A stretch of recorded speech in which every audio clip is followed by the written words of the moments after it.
Let's now walk through an example of a mass spring system with damping.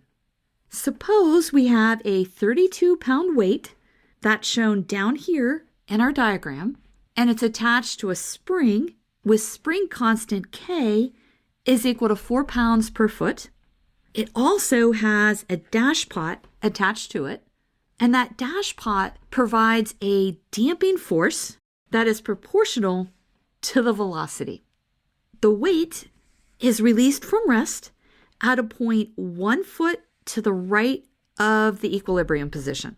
That's going to be our initial conditions. We are going to let x of t represent the displacement from equilibrium measured in feet. We're asked to find the equation of motion and then classify the motion for each damping constant. And down here you can see that we have 3 different damping constants. Let's begin by writing down the equation of motion for a mass spring system with damping.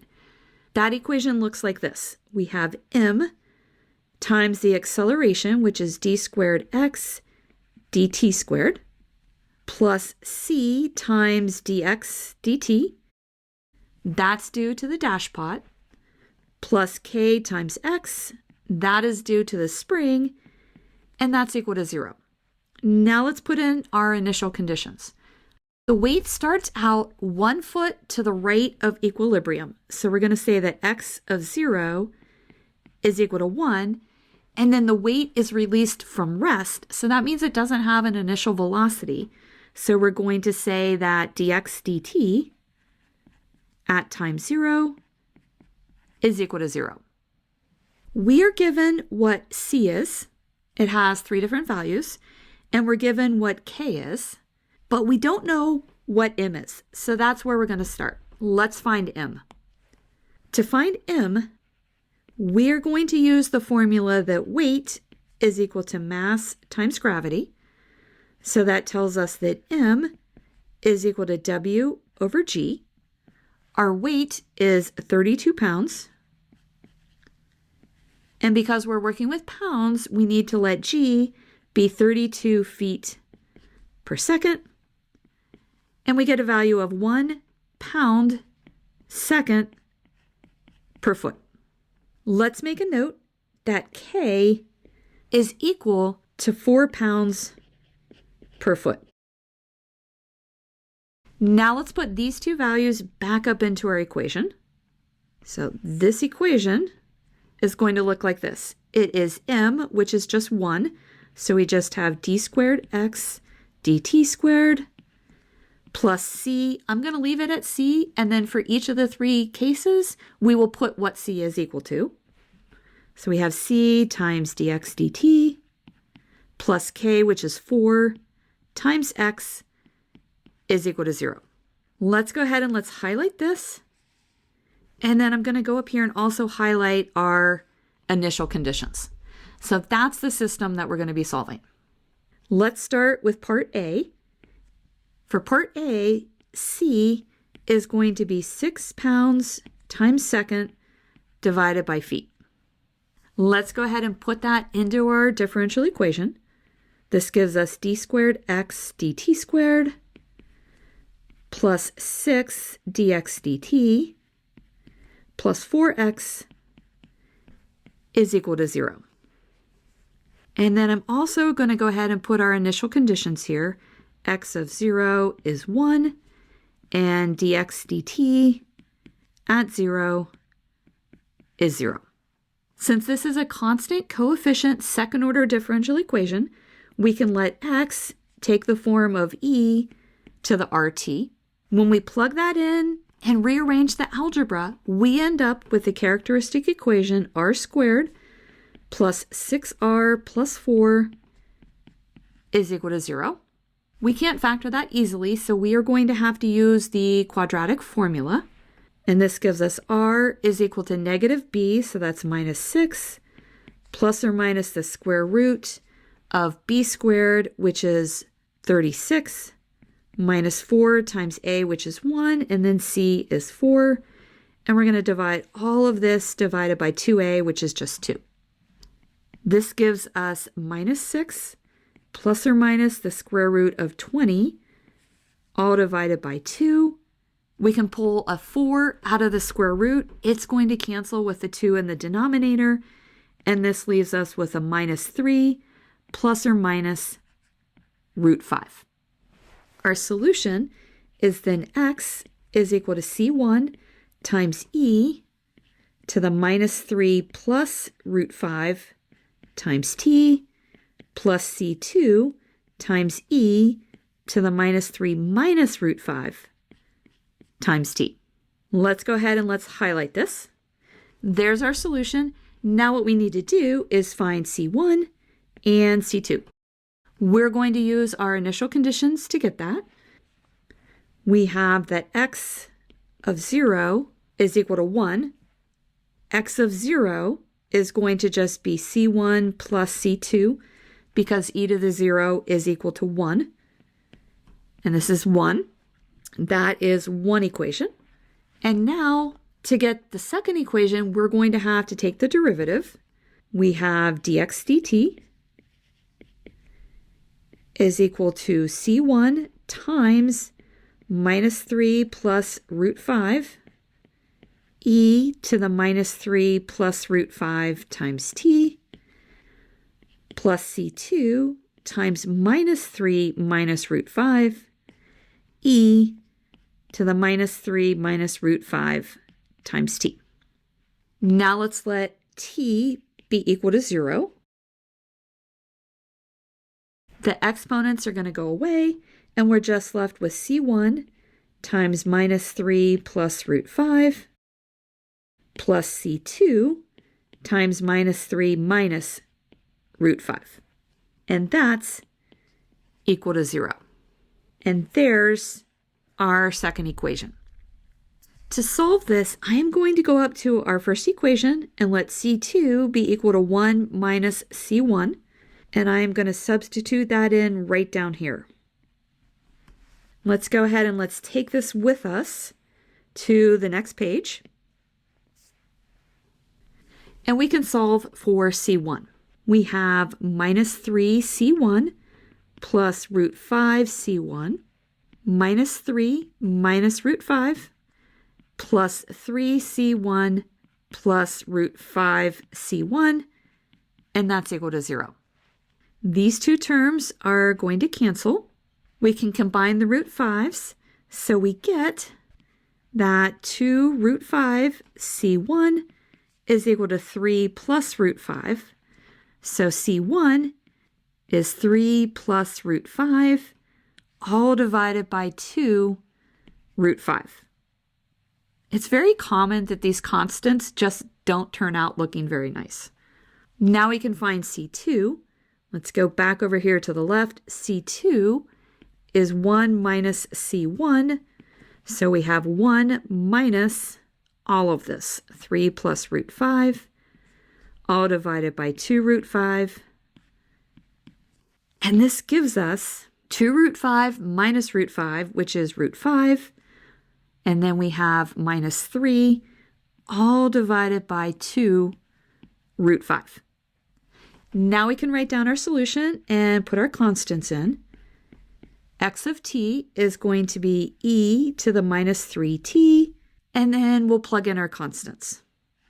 We have c1, which is 3 plus root 5, all divided by 2 root 5, and we're going to multiply this by e to the root 5t, and then we have our c2, which is root 5 minus 3, all divided by 2 root 5, and this gets multiplied by e to the minus root 5t. And there's our solution. I graphed this solution right down here. Our solution is called overdamped because the mass does not oscillate, and due to the damping, it returns to equilibrium slowly. Let's now go to case B. In case B, we are told that C is 4 pounds times seconds divided by feet. Our equation of motion is then d squared x dt squared plus C, which is now 4, times dx dt plus k, which we were told was 4, times x is equal to 0.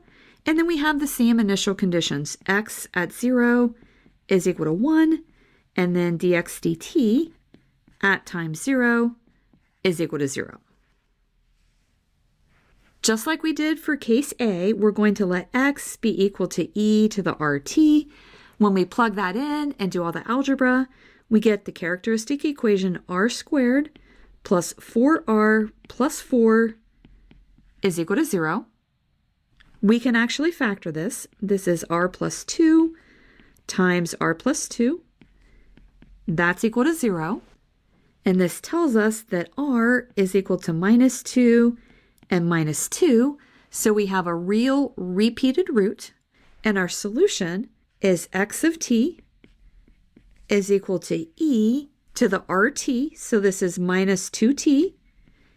And then because of our repeated root, the second part of our solution looks like this. It's c1 plus c2 times t.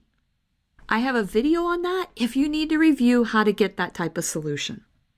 Now let's find our constants c1 and c2. We'll plug in that t is 0, so x of 0 is e to the 0, which is just 1. So we get c1, and then t is 0, so we just get c1, and that is equal to 1. So that works out nice. Now we need to take the derivative, dx dt, and then we'll let t equal 0 after we take the derivative. We're going to use the product rule. Actually, before we do that, let's go ahead and let's plug c1 back up into here, and I think that'll make it easier. There we go. Now we're going to take the derivative of that. Using the product rule, it's the first, so that's e to the minus 2t times the derivative of the second, which is c2, plus the second, 1 plus c2t, times the derivative of the first, which is minus 2e to the minus 2t. Now we can plug in that t is equal to 0. E to the 0 is 1, so this is just c2. T is 0, so we pick up a 1 times a minus 2. So this tells us that c2 is equal to 2. Now let's take this equation right here, and we'll come down here and write our solution. Our solution is x of t is equal to e to the minus 2t. c1 is 1, so that's 1. And then c2 is 2, so we have 1 plus 2t. And there's our solution. This solution is called critically damped because the mass does not oscillate, just like in part A. But in this case, the mass returns to equilibrium more quickly than in the overdamped case. Now let's do case C. For case C, we are told that our damping constant C is 2 pounds second per foot. Our equation of motion is d squared x dt squared plus 2 dx dt plus 4x is equal to 0. And we have our same initial conditions. X of 0 is equal to 1. And then dx dt at time 0 is 0. We let x be equal to e to the rt, plug that in, and then we get the characteristic equation r squared plus 2r plus 4 is equal to 0. We can't easily factor this equation, so we're going to use the quadratic formula, and we get that r is equal to minus b, so that's minus 2, plus or minus the square root of b squared, so that's 4, minus 4 times a, which is 1, and then 4. And we divide this by 2a, which is 2. This is equal to minus 2 plus or minus the square root of 4 minus 16, so that gives us a minus 12. Divide that by 2, so this is minus 1 plus or minus. We can bring out the square root of 4, which is 2. That cancels with the 2 in the denominator. So we end up with just square root of 3 times I because of the negative. When we have complex roots, our solution looks like this. It's x of t is equal to e to the minus t. That comes from that part of the term right there. And then we're going to multiply this by c1 cosine root 3t. That comes from that piece right there, plus c2 sine root 3t. Let's go ahead and let's highlight this. And now we can find c1 and c2. We know that x at 0 is going to be e to the 0, which is 1. And then cosine of 0 is 1.